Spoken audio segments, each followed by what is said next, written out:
अभिषेक जी, एक बात बताइए, यहाँ पर जेडीयू कैंडिडेट को पिछली बार बीजेपी ने शिकस्त दी, तब आप विरोधी दल में थे, अब इस वक्त आप साथ में हैं। क्या आपको नहीं लगता है कि यहाँ पर टकराव बढ़ रहा है? कहा जा रहा है कि राजीव रंजन खुद चुनाव लड़ना चाह रहे थे, दूसरी तरफ संजीव चौरसिया ने पहले कह दिया कि मैं तो लड़ूंगा क्योंकि मैं यहाँ पर ऑलरेडी सीटिंग एमएलए हूँ। पिछले बार के समीकरण कुछ अलग थे और इस बार के समीकरण कुछ अलग हैं। और यह तो अच्छी बात है ना कि हमारे गठबंधन में पहले से हमारे पास हर एक सीट पर कई एक उम्मीदवार मौजूद हैं। और जिस तरह की बात आप बता रहे हैं कि कोई अंतर्विरोध हो, ऐसा कुछ भी नहीं है।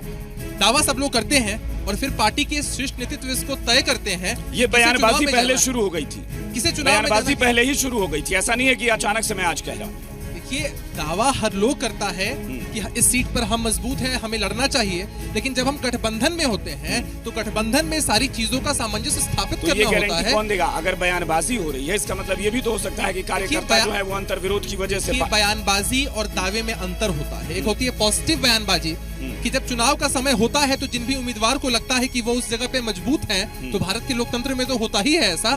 और पार्टी के अंदर आंतरिक लोकतंत्र भी होता है कि कोई भी अपना दावा पेश कर सकता है या पार्टी में किसी के समर्थक भी हैं तो दावा पेश कर सकते हैं। विधानसभा सीट पर भी यही समीकरण मैंने देखा है। वहां निराला जी कह रहे हैं कि हम तो निर्दलीय भी अगर कार्यकर्ता चाहेंगे तो निर्दलीय उतर जाएंगे, चुनाव लड़ेंगे। निखिल आनंद को आपने टिकट दे दिया। अखिलेश जी, देखिए, किन्हीं एक नेता के हिसाब से किसी पार्टी के स्टेटमेंट को तोलना उचित नहीं है। देखिए, रोजगार की बात अगर आप करें अभिषेक जी, मोदी जी का वादा बताओ ना। देखिए, रोजगार की बात अगर आप करें, तेजस्वी यादव जी ने कह दिया कि हम 10 लाख नौकरियां देंगे, 4.5 लाख पदों की आप बात करें, 5.5 लाख अलग से नौकरियां कहां से लाएंगे?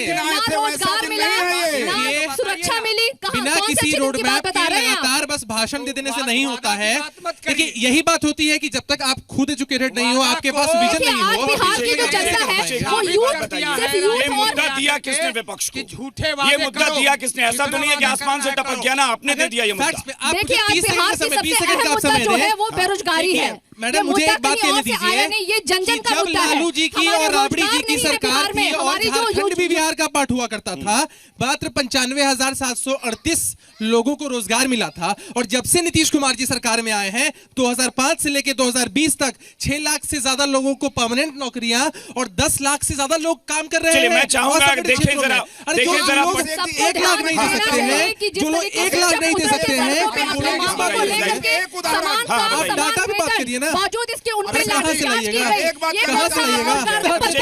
अभिषेक जी, इस बात का जवाब दे दीजिए। ये पूछ रहे थे कि अब भी रहेंगे कि फिर पलटी मजबूती के साथ एनडीए में हैं। अरे आरजेडी के साथ रहकर वह जो कुछ समय की सरकार थी कैसी चली है, यह पूरे बिहार को मालूम है। बड़ी हास्यास्पद बात है कि किसी को मुख्यमंत्री बनाकर कोई मुख्यमंत्री बनेगा, इससे बड़ी हास्यास्पद बात क्या होगी? अरे नीतीश कुमार जी के चेहरे पर आप चुनाव लड़े, 4 से 27 पहुंच गए और कह रहे हैं कि भाई हमने किसी को मुख्यमंत्री इसलिए बनाया। देखिए, अगर तेजस्वी यादव में अनुभव नहीं था, ये मुद्दा था, तो नीतीश कुमार ने उस पर समझौता क्यों किया? एक बात बताइए अभिषेक जी, आप भी इस फील्ड में हैं, किसी असिस्टेंट को बनाने के लिए कम उम्र वाले को बनाया जाता है, असिस्टेंट के तौर पे उनको बनाया गया और भ्रष्टाचार में लिप्त पाए गए। अब भ्रष्टाचार में लिप्त पाए गए, जवाब नहीं दे पाए, एक मिनट सुन लीजिए, उसी की खींच है ना। सुन लीजिए।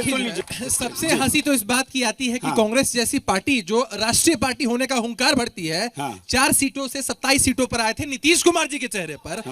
दूसरी बात, ये आरजेडी के लोग 22 सीटों पर सिमट चुके थे, 80 सीटों बीच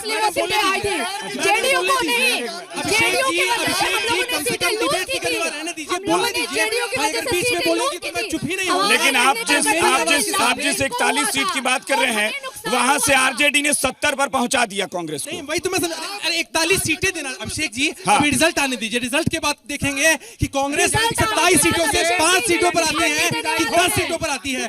ये आरजेडी 22 सीटों से 80 सीटों पर आई नीतीश कुमार जी के चेहरे पर। अगर नीतीश कुमार जी का चेहरा नहीं होता तो आप 22 नीतीश सारिका पासवान जी, सारिका पासवान को मौका दिया। सारिका जी, अब यहाँ घोषणा सारिका जी, ये एक बड़ा दिलाता हूँ, ये जो दम भर रहे हैं, सब लोग दम भरोसा है अभिषेक जी। जनता नहीं चाह रही है, जनता तो कह रही है कि बीजेपी। अभिषेक जी, आप जब किसी इलाके में जाते हैं तो होता है ऐसा कि कहीं महागठबंधन के समर्थक ज्यादा हो, कहीं एनडीए के समर्थक ज्यादा हो। सुशील कुमार मोदी जी बिहार के उप मुख्यमंत्री हैं, उन्होंने प्रेस कॉन्फ्रेंस में सवाल के जवाब में स्पष्ट तौर पर कहा, अगर नीतीश कुमार को लगा बीजेपी के साथ सरकार